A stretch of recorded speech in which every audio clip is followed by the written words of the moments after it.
Future Vision Study Center, Salem. எங்களோட videos உங்களுக்கு பிடிச்சிருந்தா லைக் பண்ணுங்க, ஷேர் பண்ணுங்க, கமெண்ட் பண்ணுங்க. மறந்துடாம சப்ஸ்கிரைப் பண்ணிட்டு கூடவே இருக்க பெல் ஐகானை கிளிக் பண்ணிடுங்க. so that எங்களோட வீடியோஸ் உங்களுக்கு மிஸ் ஆகாம வந்துட்டே இருக்கும்.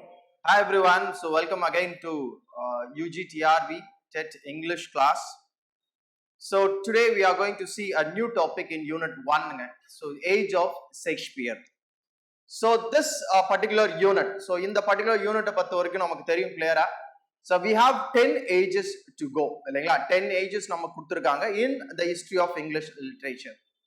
So the ages அப்படின்றது certain periods என்ன பண்ணிருக்காங்க இந்த history of English literature பிரிச்சிருக்காங்க நமக்கு. So அதை வந்து ages ன்னு சொல்லலாம், இல்ல periods ன்னு சொல்லலாம், இல்ல eras அந்த மாதிரியும் நம்ம சொல்லலாம். So last particular unit பொறுத்த வரைக்கும் the beginning age of history of English literature, that is age of Chaucer அப்படின்றத பத்தி நம்ம பார்த்தோம். So age of Chaucer அப்படின்னும் போது Chaucer உடைய period, the beginning of poetry, the beginning of literature, ஒரு இங்கிலீஷ் லிட்ரேச்சருக்கான ஒரு ஆரம்பம். ஸோ இதுல எப்படி வேணா நம்ம சொல்லலாம். ஸோ இதுல certain historical thing என்ன அப்படின்றதும் நம்ம பார்த்தோம். அதாவது சாசருடைய பர்த் அப்போ இங்கிலாந்துல என்ன மாதிரியான ஒரு சிச்சுவேஷன்ஸ் இருந்தது, so what are the historical backgrounds during that particular age அப்படின்றத நம்ம பார்த்தோம். ஸோ லேட்டர் பார்த்தீங்கன்னா சாசருடைய life and his works as well as his contemporary writers அவங்களுடைய ஒர்க்ஸ், ஸோ இதெல்லாம் மெயினா அந்த பர்டிகுலர் யூனிட் அப்புறம் பார்ப்போம். The second topic number syllabus is concerned, so they have given it as an age of Shakespeare. So Chaucer is a beginning and அடுத்தது நமக்கு ஷேக்ஸ்பியர்னு கொடுத்திருக்காங்க. though நாம ஷேக்ஸ்பியர் ஏஜ் ஆஃப் ஷேக்ஸ்பியர் பார்க்கறதுக்கு முன்னாடி ஒரு certain ஒரு few important thing நாம வந்து தெரிஞ்சுக்கிறது ரொம்ப ரொம்ப முக்கியம். ஏன் அப்படின்னா நம்மளுடைய ஹிஸ்டரி ஆஃப் இங்கிலீஷ் லிட்ரேச்சரை பொறுத்த வரைக்கும் இந்த ஏஜஸ் அப்படின்றதுல ஏஜ் ஆஃப் சாசருக்கும் ஏஜ் ஆஃப் ஷேக்ஸ்பியருக்கும் இன் பிட்வீன் நடுவுல பாத்தீங்கன்னா இந்த ஏஜ் ஆஃப் ரிவைவல் அப்படின்னு சொல்லிட்டு நமக்கு ஒரு ஏஜ் இருக்கு. ஸோ ஆஸ் பர் நம்ம சிலபஸ்ல அந்த பர்டிகுலர் ஏஜ் வந்து நாட் பிரிஸ்கிரைப்டுங்க. ஸோ பிரிஸ்கிரைப் தான் பண்ணலையே, அதை ஏன் நம்ம தெரிஞ்சுக்கணும் அப்படின்னு நம்மளால அதை வந்து ஒமிட் பண்ணவோ இல்லை அவாய்ட் பண்ணவோ நம்மளால முடியாத ஒரு சிச்சுவேஷன். ஏன் அப்படின்னா அந்த பர்டிகுலர் ஏஜ் ஆஃப் ரிவைவல்ல certain important incidents happened in historically in England அப்படின்னு சொல்லலாம், as well as certain important writings also contributed to literature in those period அப்படின்னு சொல்லலாம். அப்போ சில முக்கியமான விஷயங்கள் அந்த பர்டிகுலர் ரிவைவல் பீரியட்ல நடந்திருக்கு. ஸோ இதுல இருந்து நமக்கு ஏதாவது கொஸ்டின்ஸ் வந்துட்டால், இதுல இருந்து நமக்கு ஏதாவது டிஆர்பியில கொஸ்டின்ஸ் கேட்டாங்க அப்படின்னா நமக்கு ஆன்சர் பண்ண முடியாத நிலைமைக்கு நம்ம போயிடக்கூடாது அப்படின்றதுக்காக ஸோ நமக்கு பிரிஸ்கிரைப் ஆன ஏஜ் ஆஃப் ஷேக்ஸ்பியரையோ இல்ல ஏஜ் ஆஃப் சாசரை பத்தி டீட்டெயில்டா படிக்கிற மாதிரி, டீட்டெயில்டா சில விஷயங்கள் தெரிஞ்சுக்கிற மாதிரி இந்த பர்டிகுலர் ஏஜ் ஆஃப் ரிவைவலை பொறுத்த வரைக்கும் நம்ம அவ்வளோ டீட்டெயிலா தெரிஞ்சுக்க வேண்டிய அவசியம் கிடையாதுங்க. நமக்கு சிலபஸ்ல இல்லை அப்படின்னாலும் ஒரு ஃபியூ பிரீஃப் ஒரு அவுட்லைன் ஏஜ் ஆஃப் ரிவைவலை பொறுத்த வரைக்கும் நம்ம தெரிஞ்சுக்கிறது நல்லது அப்படின்றதுக்காக ஒரு ஃபியூ திங்ஸ் ஒரு ஃபியூ இம்பார்ட்டன்ட் ஆஸ்பெக்ட்ஸ்ல இந்த பர்டிகுலர் ஏஜ் ஆஃப் ரிவைவலை நான் உங்களுக்கு வந்து சொல்ல போறேன், எக்ஸ்பிளைன் பண்ண போறேன். So before age of Shakespeare and after age of Chaucer ஒரு ஸ்மால் ஒரு ஏஜ் இருக்கு, ஒரு ஸ்மால் பீரியட் இருக்கு, அதை தான் நம்ம ஏஜ் ஆஃப் ரிவைவல் அப்படின்னு நம்ம சொல்றோம். See here, the age of revival 1400. so Chaucerian period வந்து 1400ல தான் முடிஞ்சது, நமக்கு தெரியும் 1340 to 1400. இந்த 1400ல இருந்து 1550 வரைக்கும் இந்த ரிவைவல் அப்படின்னு சொல்றோம். இதுக்கு நடுவுல பாத்தீங்கன்னா ஒரு 1503 அந்த ரேஞ்சிலே பாத்தீங்கன்னா நமக்கு ரெனைசான்ஸ் வந்துரும் உங்களுக்கு. ஸோ ஈவன் தான் அந்த ஒரு 100 செஞ்சுரி அப்படின்னும் போது ஒரு செஞ்சுரி அப்படின்னும் போது அந்த இயர்ஸ் அப்படின்னும் போது அந்த பர்டிகுலர் பீரியட்ல என்ன மாதிரியான உங்களுக்கு ஒர்க்ஸும் என்ன மாதிரியான ஹிஸ்டாரிக்கல் இன்சிடென்ட்ஸும் இங்கிலாந்துல நடந்தது அப்படின்றத நம்ம பிரீஃபா தெரிஞ்சுக்கிறோம்.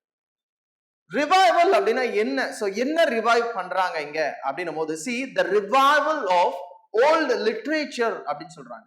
ஸோ சாசரின் பீரியட்ல தான் நமக்கு லிட்ரேச்சர் வந்து ஆரம்பிக்குது. பட் அதுக்குள்ள எப்படி அந்த ஓல்டு லிட்ரேச்சர் நான் ரிவைவ் பண்றது, இந்த லிட்ரேச்சர் அப்படின்ற இந்த சாசர்ல இருக்கிற லிட்ரேச்சர் இங்க மீன் பண்ணலைங்க. ஸோ அதுக்கு முன்னாடி இருக்கிற old literature especially from Roman and Greek டெக்ஸ்ட்டை தான் இவங்க என்ன பண்றாங்க இந்த இடத்துல மீன் பண்றாங்க, இந்த இடத்துல பாயிண்ட் அவுட் பண்றாங்க. அப்போ ஓல்டு லிட்ரேச்சர் அப்படின்னும் போது இந்த ரோமன் அண்ட் கிரீக் டெக்ஸ்ட்டை என்ன பண்றாங்க ரிவைவ் பண்ண ஆரம்பிக்கிறாங்க இந்த பர்டிகுலர் பீரியடை பொறுத்த வரைக்கும். ஸோ அதை தான் ஏஜ் ஆஃப் ரிவைவல் அப்படின்ட்டு நாம இந்த இடத்துல பார்க்க போறோம். ஸோ இதுல முக்கியமான ஹிஸ்டாரிக்கல் பேக்ரவுண்ட் முக்கியமான ஹிஸ்டாரிக்கல் இன்சிடென்ட்ஸ் என்ன அப்படின்னு பாத்தீங்க அப்படின்னா எண்ட் ஆஃப் 100 years வாருங்க. ஸோ நமக்கு நல்லா தெரியும் ஏஜ் ஆஃப் சாசர்ல தான் இந்த 100 years வார் அப்படின்றது ஆரம்பிச்சது. தட் இஸ் இந்த இயர் 1337. அப்ப ஆரம்பிச்ச அந்த வார் 100 years தாண்டி போறனால தான் நமக்கு 100 years வார் அப்படின்னு பேரு சொன்னாங்க. அப்படி 100 year வார் அப்படின்னு நம்ம சொல்றோம். சோ அது சாசர் பீரியட்ல ஆரம்பிச்ச அந்த வார் அடுத்த ஏஜான ரிவைவல்ல தான் என்ன ஆகுது, அது வந்து கம்ப்ளீட் ஆகுது, ஒரு முடிவுக்கு வருது. தட் இஸ் இந்த இயர் 1453. அப்ப பாருங்க 1337 அப்படின்றது ஏஜ் ஆஃப் சாசர், 1453 அப்படின்றது ரிவைவல். அப்போ இந்த வார் 100 years வார் அப்படின்றது எண்ட் ஆகிறது, கம்ப்ளீட் ஆகிறது அப்படின்றது ரிவைவல் ஏஜ்ல தான் முடிவு அப்படின்றத நம்ம தெரிஞ்சுக்கிறோம். சோ அப்ப அந்த 100 years வார் யாருக்கு? பிட்வீன் இங்கிலாந்து அண்ட் பிரான்ஸ் அப்படின்றது நமக்கு நல்லா தெரியும் இல்லைங்களா? சோ அந்த வாரோட எண்ட் அப்படின்றது இந்த ரிவைவல் பீரியட்ல நடக்கிறது. ஒரு ஹிஸ்டாரிக்கலான ஒரு விஷயம், ஹிஸ்டாரிக்கல் இன்சிடென்ட்ல ரொம்ப ரொம்ப முக்கியமான ஒரு விஷயம் அப்படின்னு சொல்லலாம். அண்ட் அனதர் ஆஸ்பெக்ட் என்ன அப்படின்னா வார் ஆஃப் ரோசஸ்ங்க. 100 years வார் முடிஞ்சு ஒரு 2வது வருஷத்திலேயே 1453ல இது முடியுது. 1455ல இந்த வார் ஆஃப் ரோசஸ் அப்படின்றது என்ன ஆகுது, ஸ்டார்ட் ஆக ஆரம்பிக்குது இந்த இங்கிலாந்துல. இதை பொறுத்த வரைக்கும் 2 கண்ட்ரிக்கு நடுவுல நடக்கிற ஒரு வார் கிடையாதுங்க. இந்த வார் ஆஃப் ரோசஸ் அப்படின்றது அந்த கண்ட்ரிக்குள்ள நடக்கிறது, அந்த ரைவல்ஸ்னால நடக்கிறது. அதாவது சிவில் வார் அப்படின்னு சொல்லுவோம் இல்லைங்களா, இந்த உள்நாட்டு போர் அப்படின்னு சொல்லுவோம் இல்லைங்களா. சோ அதுதான் இந்த வார் ஆஃப் ரோசஸ் அப்படின்றது. இது யார் யாருக்கு நடுவுல நடக்குது அப்படின்னு பாத்தீங்கன்னா பிட்வீன் லங்காஸ்டர் அண்ட் யார்க் அப்படின்னு சொல்றோம். இவங்களுக்கு என்ன, எதுக்கான அந்த வார், எதுக்காக அந்த வார் அப்படின்னும் போது அடுத்தது இங்கிலாந்துல யாரு கிங்கு, யார் ஆட்சி அமைக்க போறாங்க, சோ அதுக்கானதான் இந்த வார் அப்படின்றது நடக்குது. இது பாத்தீங்கன்னா எவ்வளவு நாளைக்கு நடக்குது அப்படின்னு பாருங்க. 1455ல இருந்து 1485 வரைக்கும் நடக்குது. Almost 30 years. இங்கிலாந்துல இப்பதான் ஒரு வார் ஒரு முடிவுக்கு வந்தது. 100 வருஷமா நடந்த ஒரு வார் இப்பதான் ஒரு முடிவுக்கு வருது. அதுக்கு நடுவிலே பாத்தீங்கன்னா அந்த கிரேட் பிளேக் அந்த மாதிரி விஷயங்கள்லாம் சந்திச்ச ஒரு இங்கிலாந்து மறுபடியும் என்ன ஆகுது, இன்னொரு போரை சந்திக்குது, ஒரு வாரை சந்திக்குது. அதுதான் வார் ஆஃப் ரோசஸ் அப்படின்னு சொல்றோம். இந்த ரோசஸ் அப்படின்னு ஏன் பேர் வருது, இங்க வார் ஆஃப் ரோசஸ் ஏன் பேர் வருது அப்படின்னா இந்த லங்காஸ்டர் அந்த யார்க் அவங்களுடைய எம்ப்ளம்ல பாத்தீங்கன்னா ரோஸ் அந்த ஒரு ஃபிளவர் தான் இருக்கும். அந்த ஃபிளவர்ல வந்து சர்டன் கலர்ஸ் இருக்குங்க. சோ இந்த லங்காஸ்டர்ல பாத்தீங்கன்னா ரெட் கலர் அப்படின்னு இருக்கும், யார்க்ல பாத்தீங்கன்னா ஒயிட் கலர் இருக்கும். அது ரெட் ரோஸ் ஒயிட் ரோஸ் அப்படின்னு சொல்லுவாங்க. சோ அததான் வார் ஆஃப் ரோசஸ் அப்படின்னு இந்த இடத்துல இந்த வாருக்கான நேம் வந்து வர ஆரம்பிக்குது. சோ இந்த வார் ஆஃப் ரோசஸ் அப்படின்றது எப்ப நடக்குது அப்படின்னு பாத்தீங்கன்னா இந்த ரிவைவல் பீரியட்ல தான் அந்த வார் ஆஃப் ரோசஸ் அப்படின்றது நடக்குது. சோ செகண்ட் ஹிஸ்டாரிக்கல் இன்சிடென்ட் அப்படின்றது இந்த war of roses. And very important aspect என்ன அப்படின்னா இன்வென்ஷன் ஆஃப் பிரிண்டிங் பிரஸ்ங்க. சோ இந்த பிரிண்டிங் பிரஸ் அப்படின்றது நமக்கு நல்லா தெரியும். It was invented by William Carston in the year 1476. இந்த 1476 அப்படின்றது ரிவைவல் பீரியட்ல பிரிண்டிங் பிரஸ் அப்படின்றது ஐடென்டிஃபை பண்றாங்க, இன்வென்ட் பண்றாரு யாரு, வில்லியம் காஸ்டன் அப்படின்றது first time in England. So இந்த பிரிண்டிங் பிரஸ்னால என்ன ஒரு ஸ்டாண்டர்டான இங்கிலீஷ் வந்தது அப்படின்னு லாங்குவேஜ் நமக்கு தெரியும். ஹிஸ்டரி ஆஃப் இங்கிலீஷ் லாங்குவேஜ் படிச்சோம்னா நமக்கு தெரியும். ஏன்னா ஒரு சர்டன் பீரியட்ல இங்கிலீஷ் வந்து ஒரு ஸ்டாண்டர்டான ஒரு லாங்குவேஜ் அப்படின்றதுக்கு 2 விஷயங்கள் ஒரு முக்கியமான பங்கு வச்சது. என்ன அப்படின்னா ஒன் இஸ் ஜான்சனோட டிக்ஷனரி அப்படின்னு சொல்லலாம். இன்னொன்னு என்னன்னு சொல்லலாம், நம்ம இன்வென்ஷன் ஆஃப் பிரிண்டிங் பிரஸ் அப்படின்னு சொல்லலாம். சோ இது ரெண்டுமே பாத்தீங்க அப்படின்னா இங்கிலீஷ் ஸ்டாண்டர்டைஸ் ஆகிறதுக்கு ஒரு இம்பார்ட்டன்டான ஒரு ஃபியூச்சர்ஸ் அப்படின்னு நம்ம சொல்லலாம்.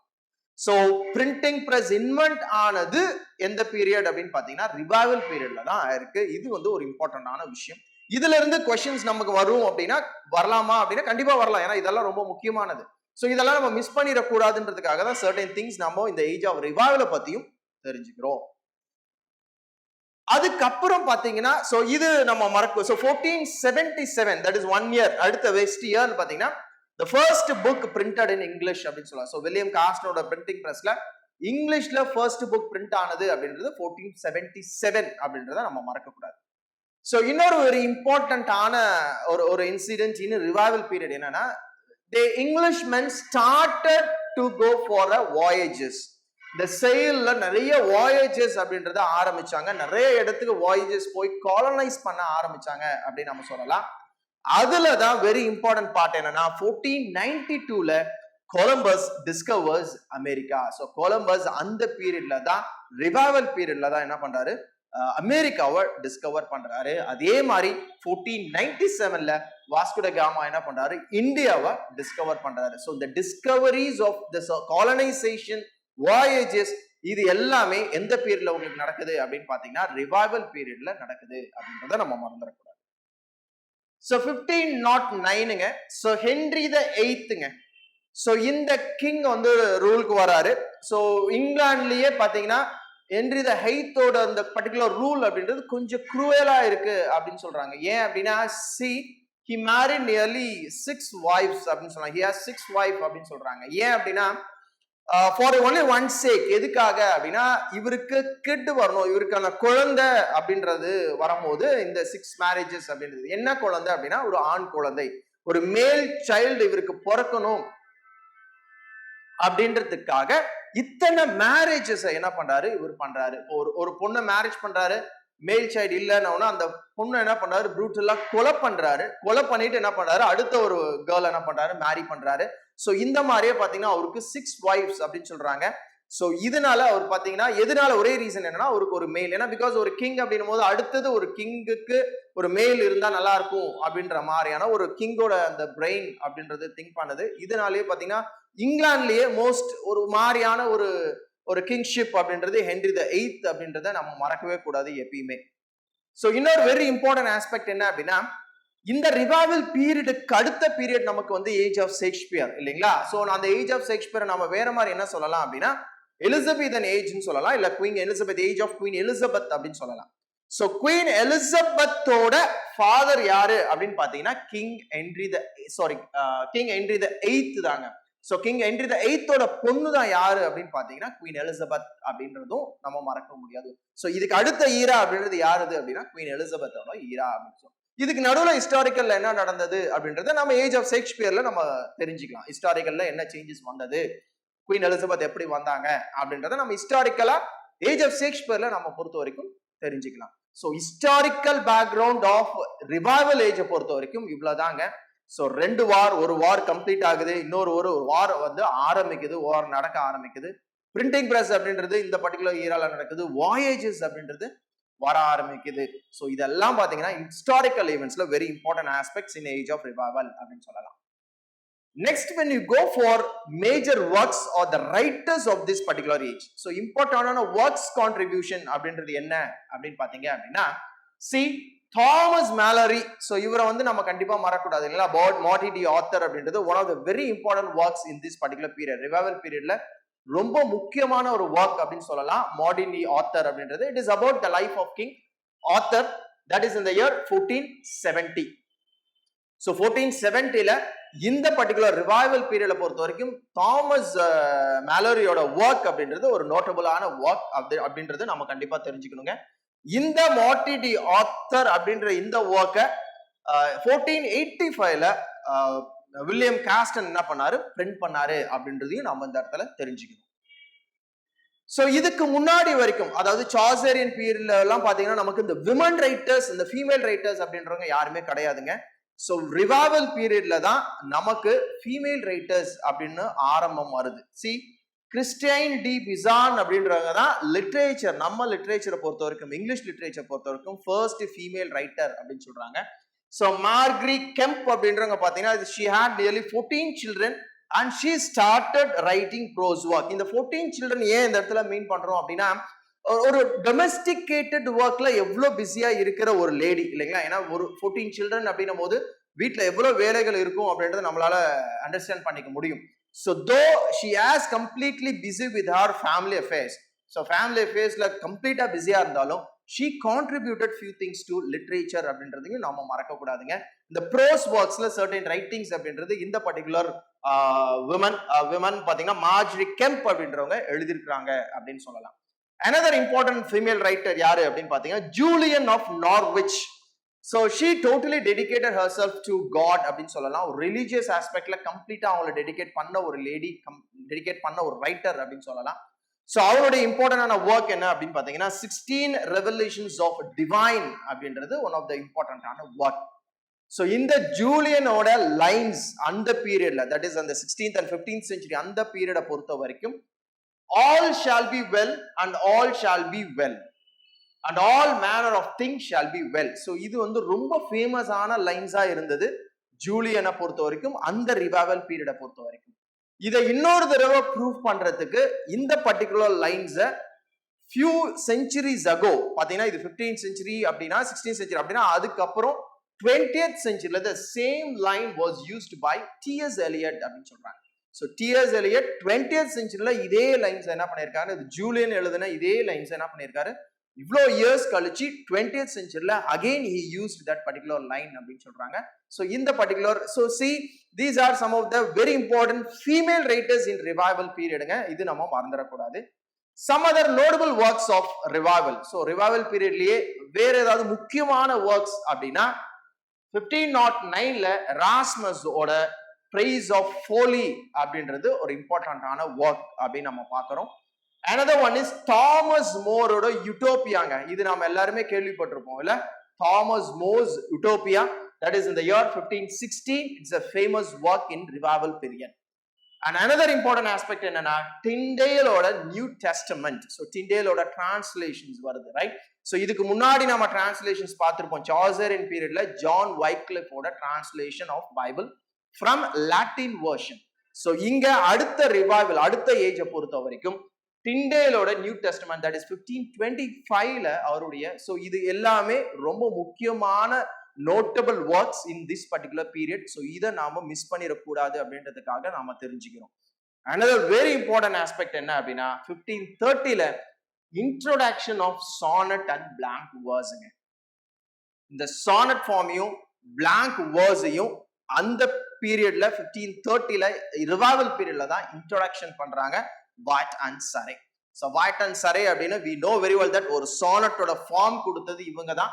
இந்த ஃபார்மை தான் என்ன பண்றாங்க அடுத்த வர ஏஜ் ஆன ஷேக்ஸ்பியர்ல ரைட்டர்ஸ் ஃபாலோ பண்றாங்க. Even William Shakespeare followed Wyatt and Surrey's sonnet அப்படின்றத நம்ம தெளிவா தெரிஞ்சுக்கிறோம். ஸோ பிளாங்க் வேர்ஸ் அப்படின்றது we know very well that. So blank வேர்ஸோட இன்ட்ரோடக்ஷன் இங்க தான். பிளாங்க் வேர்சஸ் அப்படின்றது ஈவன் ஷேக்ஸ்பியர், மில்டன் இவங்க எல்லாமே பிளாங்க் வேர்ஸ்ல ரொம்ப ஃபெமிலியரான பர்சன்ஸ் அப்படின்னு நம்ம சொல்லலாம். they felt comfortability in writing their works in blank verse அப்படின்னு நம்ம சொல்லலாம். ஸோ இந்த பர்டிகுலர் ஒர்க்கை பொறுத்த வரைக்கும் இது ரிவைவல் பீரியட்ல நடந்த ஒரு விஷயம் அப்படின்னு நினைக்கிறேன். ஸோ கலெக்ஷன் ஆஃப் இங்கிலீஷ் போயம்ஸ்ங்க டோட்டல்ஸ் மிஸ்ஸலனி. ஸோ இது டோட்டல்ஸ் மிஸ்ஸலனி நிறைய பேர் நிறைய இடத்துல நம்ம கேள்விப்பட்டிருப்போம். இது ரிவைவல் பீரியட்ல வந்த ஒரு விஷயம். இது யாரால வந்தது அப்படின்னா வாய்ட் அண்ட் சரேயால வந்தது, right. So these are some of the very important aspects of historical backgrounds as well as writings and contributions of this particular period revival.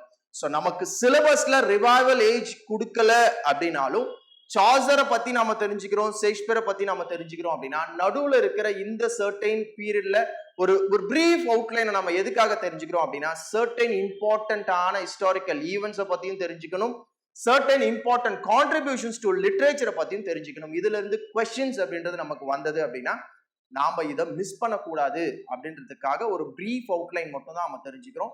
But நமக்கு சிலபஸ்ல இருக்கிற ஏஜஸை பொறுத்த வரைக்கும் நம்ம டீடைல்டா கம்ப்ளீட்டா நாம பார்க்க போறோம், right. So this is about small age of revival பார்த்தீங்கன்னா ஒரு ஸ்மால் பிரீஃப் அவுட்லைன் அப்படின்னு சொல்லலாம். இந்த நெக்ஸ்ட் செஷனை பொறுத்த வரைக்கும் we go with age of Shakespeare. Thank you. TNPSC TET நியமன தேர்வு, PC, SI, TRB, agri, forest, railway போன்ற அனைத்து போட்டித் தேர்வுகளுக்கும் நேரடி மற்றும் ஆன்லைன் வகுப்புகள் ஆரம்பம். அனைத்து போட்டித் தேர்வுகளுக்கும் ஸ்டடி மெட்டீரியல் கிடைக்கும்.